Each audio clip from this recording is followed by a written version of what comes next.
Kembali di Apa Kabar Indonesia Malam, sekarang saya tanya kepada Pak Siswa. Pak Siswa, ini pelaku sebenarnya itu latar belakangnya seperti apa sih? Pernah bekerja di sektor apa, bersekolah sampai tingkat apa, dan bagaimana ia mengincar korbannya, Pak? Ya, jadi untuk keterangan pelaku itu terakhir lulusan SMK, kemudian tidak memiliki pekerjaan atau pengangguran. Ketika beraksi yang menjadi kriteria tentunya anak-anak yang membawa handphone. Ketika anak korban itu ada yang cakep, itulah yang menjadi korban kejahatan seksual. Oke, berarti sejak kapan Pak ia melakukan peristiwa penculikan ini, Pak? Sejak awal bulan puasa begitu? Ya, sekira di awal bulan puasa sudah beraksi. Di daerah mana saja, Pak? Di sekitaran Jakarta, Tangerang Selatan, kemudian di Bogor. Nah, Bapak sudah mengecek bahwa orang tua dari korban-korban ini memang sudah melapor ya, Pak ya? Itu belum kami dalami, tapi yang kemarin kami dapat informasi untuk salah satu anak itu sudah melapor di Polres Jakarta Selatan. Oke, baik. Berarti benar waktu ketika diincar mereka memang tidak pakai masker. Jadi ini jadikan modus pelaku begitu ya, Pak ya? Benar sekali, Mbak. Jadi memang ketika mereka itu diculik, mereka tidak menggunakan masker. Apa ya yang bisa membuat korban ini kok percaya dia polisi? Kayak perawakannya kecil, Pak. Pasti tidak berseragam kan? Nah, jadi memang yang bersangkutan tidak berseragam, tapi dia mengintimidasi mengaku sebagai polisi dan korban melanggar protokol kesehatan. Jika tidak mengikuti apa yang disampaikan, anak tersebut diancam akan ditahan. Oke, nah Pak Thomas, boleh kemudian kita bahas ya bahwa dapat dapat pikiran atau apa, inspirasi dari mana dia bisa menemukan modus seperti ini, bahwa pura-pura jadi polisi, tangkap yang nggak pakai masker, bagaimana Pak? Ya, ini kan kita bicara kekerasan individual ya, jadi pribadi sekali ya. Ya tentunya si yang bersangkutan itu harus dikorek oleh psikolog dan sebagainya. Tapi intinya kan orang juga ingin mencari agar perbuatannya itu mulus gitu ya. Jadi yang dia tahu itu anak-anak bagaimana cara dia tidak melawan atau dan sebagainya ya. Dan sampai masuk di dalam ditutup itu. Ini kalau secara sosiologis ini disebut dramaturgi. Bagaimana menciptakan situasi agar di kedua belah pihak itu tidak terjadi konflik yang nampak dari luar ya. Yeah. Dan ini juga bisa di dalam keluarga ya, kelihatannya harmonis, tapi di dalam kan sering ada KDRT, di dalam penjara dan sebagainya. Nah ini konsep dramaturgi ini, bagaimana orang menimbulkan suasana bahwa tidak terjadi apa-apa loh gitu ini, tapi ada maksud tertentu ini. Karena di satu pihak kan si anak itu ada ketakutan ingin bebas, tapi dia juga ingin membutuhkan anak itu. Ini terjadi semacam pemikiran yang membuat sandiwara ya dunia ini panggung. Pak Siswa, satu lagi nih sebelum saya ke Mbak Melisa. Korbannya ini ketika diambil atau ditangkap atau mungkin ditarik gitu ya, di tempat sepi atau di tempat keramaian atau seperti apa, Pak? Ya, jadi variatif, Mbak. Kebetulan kalau untuk di Bogor itu kebetulan di tempat sepi. Tapi kalau korban-korban yang lain ya di tempat ramai di pinggir jalan. Oke, Mbak Melisa, bisa kita lihat bahwa bagaimana sih kalau pola pikiran kriminal, tapi ada juga campur tangan penyimpangan seksual di sini, bahwa ia akan memikirkan apapun cara dan modusnya supaya ia bisa dapat anak laki-laki ini untuk melancarkan hasratnya. Bagaimana, Mbak? Oke. Jadi kalau kita lihat dari bagaimana pola pikirnya, tentu saja ya tadi ya kita perlu melakukan pemeriksaan psikologis. Akan tetapi kita sering dengar juga nih bahwa kan kejahatan terjadi bukan cuma karena ada niat ya, tapi juga karena ada kesempatan. Menurut cerita yang kita dapatkan datanya ya, orang ini cukup tahu di mana dia mengambil kesempatan itu.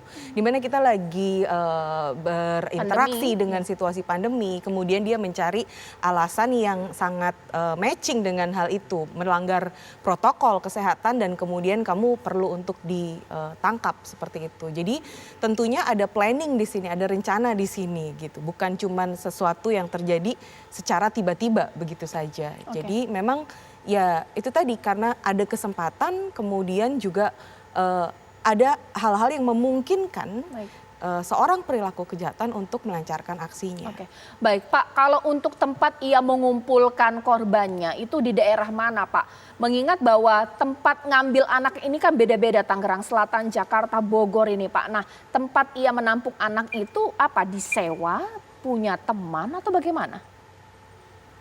Ya, jadi Pak, dari pengakuan tersangka selama beraksi itu sudah berhasil 12 anak diculik. Namun ketika pada saat kita melakukan penangkapan bersamaan itu kita amankan 10 orang anak yang sedang masih dalam penguasaan. Tapi walaupun dalam penguasaan sebenarnya dilihat dari lingkungan tempat mereka berkumpul bebas untuk bisa melarikan diri. Tapi karena memang mereka takut dititipkan pesan untuk tidak meninggalkan tempat, akhirnya para anak korban ini bertahan di situ. Tepatnya di daerah Senayan, Pak. Ya itu maksudnya apa sistemnya Pak? Dia rumah dia, punya temannya, dia ngontrak atau bagaimana? Bukan Pak, tempat umum itu. Oh itu tempat umum Pak?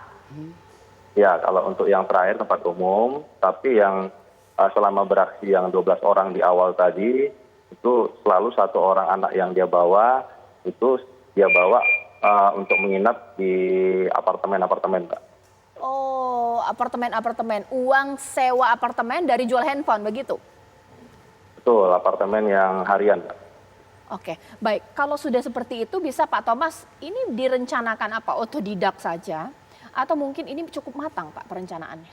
Ya bisa juga sudah ada rencana-rencana, tapi tadi seperti disebutkan oleh Pak Polisi tadi ya, ini kan kejadiannya setelah Lebaran dan pandemi. Ada waktu-waktu tertentu yang bisa kita sebut sebagai kriminalitas musiman.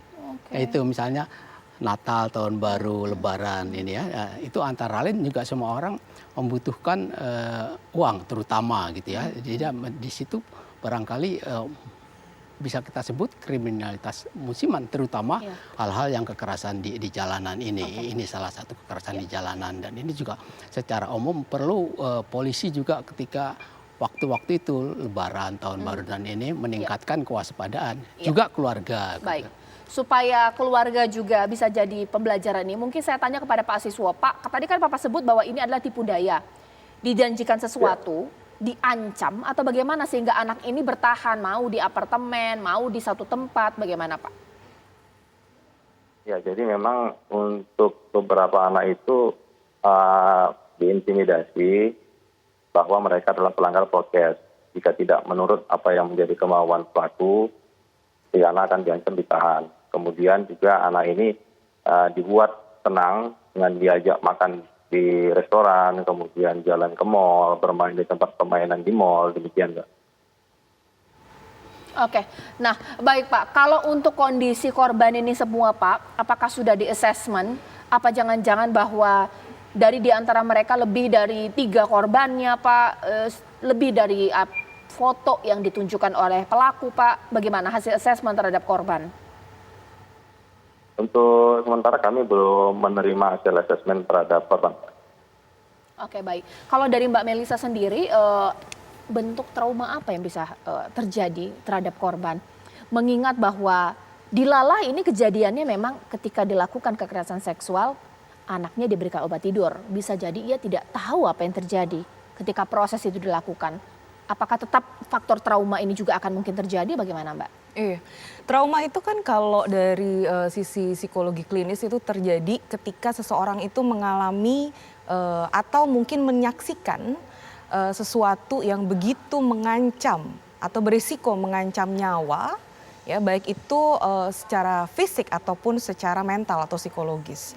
Mungkin saja pada saat tadi misalnya kasusnya si korban ini kemudian tidak terlalu menyadari ketika perilaku itu terjadi, akan tetapi kan ada dampak fisik yang dia alami pastinya.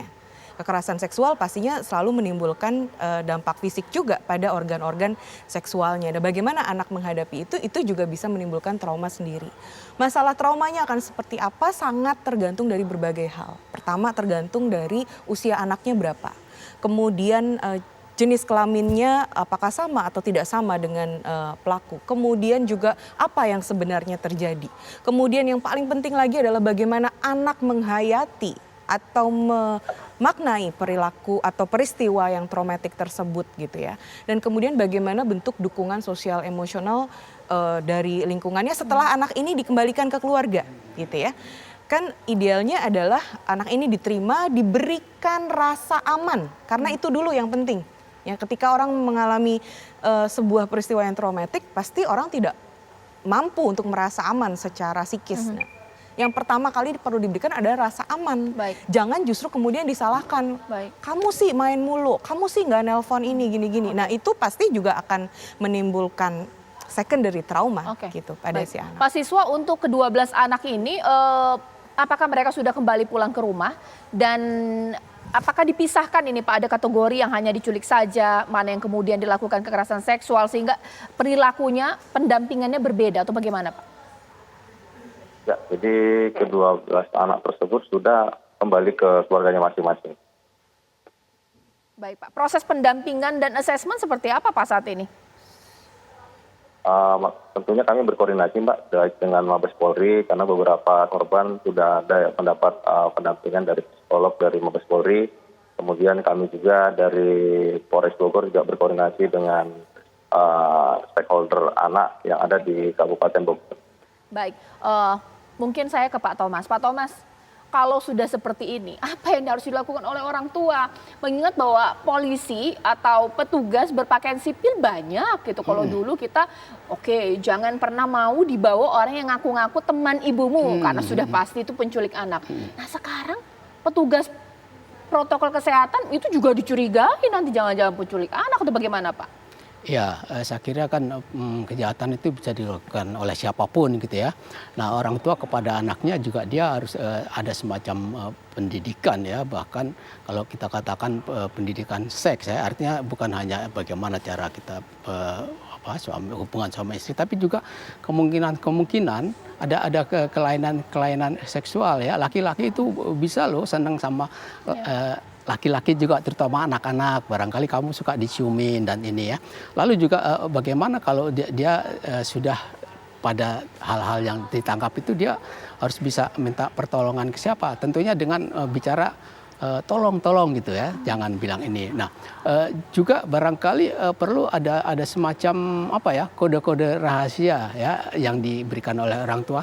Nanti kalau mama kirim ojek ya, kamu harus tanya dulu gini, kalau dia nggak jawab ini itu bohong gitu ya, dan lain-lain ini. Saya kira banyak yang perlu diajarkan kepada anak dan perlu kita keterbukaan. Saya kira pendidikan seksual itu penting ya, bukan supaya anak-anak bisa melakukan hubungan seksual, tapi berbagai macam kelainan seksual itu bisa terjadi dan kadang-kadang ada antara orang tua dan anak di dalam keluarga ini perlu diperhatikan. Kalau Mbak Melisa, apa saran yang terbaik untuk para orang tua untuk bisa kasih penjelasan secara psikologis bahwa yang ini salah, sudah pasti salah, bukan pola hubungan antara kakak dan adik lagi, bahwa yang diberikan kasih sayang berlebihan juga patut dicurigai atau bagaimana? Oke, terkait dengan tadi ya, karena ini kan kasusnya ada penculikan dan juga ada kekerasan seksual. Ya, orang tua pertama kali tentunya perlu membangun komunikasi yang aman dan hangat dengan anak-anaknya. Sehingga anak tahu dia bisa mengkomunikasikan apapun dengan orang tua. Kalau dia merasa tidak aman, dia tahu di mana nyari tempat aman. Itu yang pertama. Yang kedua, orang tua perlu mengajarkan yang namanya self-protective behavior. Tingkah laku untuk melindungi diri sendiri. Misalnya apa? Misalnya tadi ya, tidak bicara kepada orang asing. Ya. 2, tidak mau menerima pemberian dari orang yang tidak dikenal. Nah, 3, mengatakan no, tidak, kalau itu tidak benar-benar membuat kamu nyaman atau tidak kamu inginkan. Nah, kalau dalam situasi di mana anak bingung, ya kemungkinan nih yang terjadi dengan para survivor ini, dia bingung nih ketika dituduhkan, oh kamu nggak nurutin protokol kesehatan, kamu ikut sama saya. Ini kan membingungkan ya. Iya. Di satu sisi kita banyak melihat tayangan-tayangan di TV di mana ada beberapa yang memang bertugas seperti itu. Tapi di sisi lain ini bingung. Nah, kalau dalam situasi bingung, apa yang bisa dilakukan oleh anak? Tadi kan dibilang anaknya punya handphone semua. Iya. Call the parents, telepon orang tuanya. Atau kalau rumahnya deket, tunggu ya, saya tanya dulu sama orang tua saya. Karena semua anak di bawah umur kategori anak kan usianya 10-12 sampai usia 18 tahun. Itu masih semua tanggung jawabnya orang tua. Kalau ternyata dikatakan begitu kemudian yang bersangkutan yang mengaku dirinya Satgas atau siapalah melarang itu, nah itu perlu jadi cue untuk anak bahwa ini ada sesuatu yang nggak tepat. Dan terkait tadi dengan untuk pencegahan kekerasan seksual, betul bahwa orang tua perlu mengajarkan proses tumbuh kembang pada anak. Tujuannya ini dikenalnya dulu adalah dengan sex education. Tetapi yang terjadi adalah yang ditujukan untuk program tumbuh kembang anak ini, pendidikan tumbuh kembang adalah satu, anak menjadi sadar akan anggota tubuhnya, perkembangan kognitif, fisik, emosi, sosial dan sebagainya. Anak kecil contohnya diajarin bagian mana yang boleh dilihat orang atau disentuh orang dan bagian tidak. Mana yang tidak ya. Nah, seperti itu. Oke, terakhir Pak Siswo, Pak, ini berita sudah viral, bikin orang tua begitu super khawatir sama anak-anaknya, mengingat bahwa ya nggak mungkin juga anak dikurung di rumah, nggak boleh main-main di luar. Bagaimana ini Bapak bisa meyakinkan bahwa aparat kasus ini membuat pembelajaran bahwa polisi juga akan melakukan pengamanan untuk para predator anak tidak mengincar korbannya? Baik Mbak, jadi kami sampaikan juga pada kesempatan ini bahwa untuk bisa membedakan petugas yang sebenarnya tentunya jika melakukan operasi prokes tidak serta-merta langsung akan mengancam melakukan penahanan terhadap pelaku pelanggar prokes. Itu mungkin bisa membedakan dengan petugas yang sesungguhnya. Di samping itu juga jika tadi disampaikan jika pelaku adalah anak, tentunya ada hak-hak anak yang mengharuskan mendapatkan perlakuan khusus. Jadi mereka ketika pun berhadapan dengan hukum harus didampingin oleh orang tuanya. Kami juga akan terus berpatroli dan fokus kepada penanganan perkara kami untuk lebih mengembangkan dan juga berkoordinasi dengan criminal justice sistem lainnya untuk memberikan pemberatan kepada pelaku tersebut. Baik, terima kasih Pak Siswo Tarigan, terima kasih Pak Thomas Sonario, terima kasih Mbak Melisa. Mudah-mudahan ini jadi pembelajaran kita untuk melindungi anak kita dan polisi melakukan tindakan pencegahan bahkan juga pengamanan di masyarakat.